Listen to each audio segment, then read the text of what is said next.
I guess I never told you guys why I moved from LA to New York City, especially since I say LA is my favorite city I've ever lived in. And I had an awesome apartment, like the coolest apartment ever. And if I'm just being completely honest, short answer, new opportunities. I don't think I've done everything I could in LA, but I moved there 2.5 years ago. I dropped out of college and I drove from Florida to LA to kind of start a career, let's say. And LA is awesome. There's so many cool things I've done. There's so many big brands out there, big brand events. But yeah, short answer, I want to be a fashion model. I wanted to be a model before I wanted to do social media, right? Which is a crazy thought.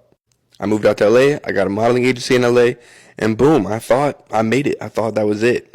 But come to find out, modeling, y'all, is very, very hard. It's very hard to make it your full-time thing. I would say 85-90% of models that I know have some sort of side job, something that helps pay the bills, because at the end of the day, you don't know who's going to book you. You could get booked twice 1 month, then you couldn't get booked for 3 months.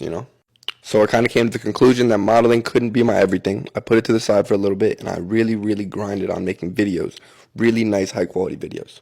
And it's been doing great, and I'm actually at a point now where I never thought I would have been, and I never intend on stop making videos. Eventually, I want to do longer form content on YouTube. I want to be like the Bill Nye the Science Guy for guys of like hair care and skincare kind of stuff. After I got everything going for me that I thought I could in LA, I made the decision to move to New York. And that's because the master plan is to be connected on both coasts. I want to have stuff and people who are kind of looking out for me in LA, and I want people who are looking out for me in New York. And I kind of want to be back and forth. So I don't know if I'm going to be out here for a year, 2 years, whatever it may be, but I absolutely have intentions of moving back to LA. I freaking love LA. But yeah, I got signed to a really big agency out here in New York. And yeah, I've kind of just been preparing for that. I'm going to try and do Fashion Week stuff out here. And I kind of just want to walk a runway just to say, like I did it. I've done fashion jobs before. I've done magazines. I've done presentations. But I've never really, really walked like a high fashion runway. So I think that's the next thing I want to try and do. And that's why I'm here.